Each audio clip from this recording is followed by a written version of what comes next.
بڑی مشکل ہے لوگوں کا کچھ چیزوں کو قبول کرنا. ہم لوگ جو ڈیوٹی کرتے رہتے ہیں تھوڑی تھوڑی، تو ہم اصل میں اذان دیتے ہیں، صرف اذان دیتے ہیں کہ چلو بتا دے لوگوں کو کہ نماز کا وقت ہو گیا ہے. باقی اس سے زیادہ ہم اپنی حیثیت نہیں سمجھتے. اذان دینا ذمہ داری ہے، تو اللہ تعالیٰ جب تک موقع دے گا اذان ہوتی رہے گی. کچھ لوگ صحابہ کے بارے میں کمزور جملے بولتے ہیں، غلط باتیں کرتے ہیں، کچھ اہل بیت نبوت کے بارے میں غلط باتیں کرتے ہیں. یہ صرف سنی ہے جو حق چار یار کا نعرہ بھی کھل کے لگاتا ہے، اور یہ نعرہ حیدری یا علی بھی کھل کے لگاتا ہے. یہ اللہ نے صرف ہمیں مقام، وہ الگ بات ہے کہ ہم لوگ سننے کو تیار نہیں، سمجھنے کو تیار نہیں کہ اللہ نے ہمیں مرتبہ کتنا عطا فرمایا ہے. یہ صرف ہماری امام حسین کی شہادت کا کچھ تھوڑا سا پس منظر. شہادت ہمارے ہاں بیان ہوتی ہے اس انداز میں کہ لگتا ہے کہ کسی مظلوم بندے کو کسی نے پکڑا ہوا تھا تو وہ سارے اسے مار رہے تھے اور وہ منتیں کر رہا تھا کہ مجھے نہ مارو. اتنی ہائے ہائے کی جاتی ہے کہ محسوس ہوتا ہے کہ امام علی مقام بڑے پریشان تھے کہ کسی طریقے سے، اور ان کا خاندان بڑا تکلیف میں تھا کہ جلدی کہیں کربلا سے نکل جائیں. حالانکہ اس دھرتی پہ، اس کائنات پہ صبر، شجاعت، استقامت اور حوصلہ جس سے کائنات سیکھے گی وہ صرف امام حسین ہی ہے. اتنے بڑے صابر آدمی کے بارے میں اس طرح کا رویہ اختیار کرنا کہ وہ تو گویا اس طرح کر رہے تھے کہ بس کسی طریقے سے میری معذرت. تو یہ امام حسین کی مظلومیت سنا کے لوگوں کو اس طرح کا کر دیا جاتا ہے، یہ انداز بتایا جاتا ہے کہ شاید واقعہ کربلا رونے دھونے کا نام ہے. حالانکہ بات یہ نہیں ہے. یزید کی لشکر جو امام حسین کے مقابلے میں آیا، امام حسین کے لشکر کی تعداد 72 تھی، تو یزید نے 22,000 آدمی. مجھے بتائیے 72 کا 22,000 سے کوئی مقابلہ ہوتا ہے؟ بولیے. عمر بن سعد نے پھر عبید اللہ ابن زیاد کو لکھا کہ 22,000 بندے تھوڑے. عمدی ٹولہ ہمارے ملک میں جو اچھی خوشامد کرے اسے اچھی وزارت ملتی ہے، اچھی وزارت اسے دیتے ہیں. جو ذرا صحیح بدتمیز بھی ہو اور صحیح وکالت کرنے والا اسے وزارت صحیح دیتے ہیں.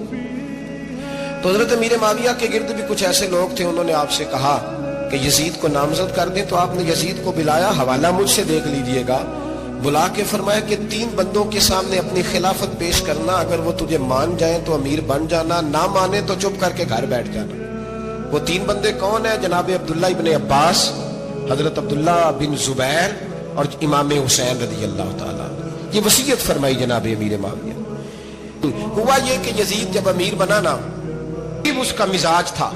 یہ چلاک لوگ زندگی میں ہمیشہ دھوکہ کھاتے ہیں، چلاکیاں انسان کو گراتی ہیں اور اتنا منہ چھیل جاتا ہے کہ منہ پہچانا ہی نہیں جاتا. بندہ اپنے آپ کو رب رسول کے حوالے کر دے تو اللہ بڑی بہترین جزائیں عطا کرتا ہے. یہ لوگ تیزی دکھاتے ہیں بعض. تو یزید بھی تیزی دکھانے والا تھا. اس نے ولید کو خط لکھا، کہنے لگا کہ فوری طور پہ عبداللہ ابن عباس کو بلاؤ اور اسے کہو میری بیعت کرے. یہ جو بیعت ہوتی تھی نا، یہ بھی سن لے کیا ہوتی تھی. یہ بیعت حلف ہوتا تھا. حلف. اللہ خیر کرے جڑا نماز پڑھائے ہو مولوی، جڑا ٹل پائے ہو پیر، جڑا مہینہ نہ نہائے چھوٹا پیر، تو جڑا 6 مہینے نہ نہائے ہو بڑا پیر. کہتے بابا پہنچے ہیں، کڑے چھڑے جو پہن لیے. بھئی امام حسین تو نمازیں پڑھاتے تھے، مولا علی تو نمازیں پڑھاتے تھے، مسجد کے خطیب تھے. اب اس کو تو مولوی کہہ دیا جاتا ہے بیچارے کو. تو ملنگ کون ہوتا ہے جی؟ کہنا جڑا کپڑے کٹ پائے. کیا تماشا ہے، قوم جدھر دل کرتا ہے نکل جاتی ہے. یاد رکھیں، ووٹ برادری کا نہیں ہوتا، ووٹ برادری کا نہیں، ووٹ دین کا ہوتا ہے. جو بندہ دین کے، ملت کے، مذہب کے معیار پہ پورا نہ ہوتے اسے حکمت کے تحت بھی ووٹ دینا جائز. ہاں یہ بات سچی ہے تو بہرحال سچی ہے، یہ یاد رکھ لے. ہمارے ووٹ سے کوئی ایم این اے، ایم پی اے جتنے ظلم کرے گا، ووٹ دینے والا اس کے ظلم میں شریک ہوگا. بالکل 100%. یہ لکھ لیں بات. ہم اس وقت بڑی جلدی، پتہ نہیں ہمیں کیا مسئلہ ہو جاتا ہے. اتنا اتنی مصیبت انہیں نہیں بنی ہوتی، نہیں یہاں بنی ہوتی ہے. خدا کا خوف کریں. امام علی مقام ووٹ ہی مانگ رہا تھا نا یزید، اور پھر اس نے بڑے بڑے لالچ دیے. اس نے کہا کہ آپ 5-4 صوبے ہیں جس کی گورنری مرضی رکھ لیں، دولت آپ کی مرضی کی. تو پھر آج ہمیں بھی لوگ مشورہ دیتے ہیں، کہتے ہیں مسجد میں سیاست نہیں ہونی چاہیے. میں نے کہا کیا کریں، یہ امام حسین ہمیں مجبور کر گئے. کوئی نہ کوئی بات کرنی پڑ ہی جاتی ہے.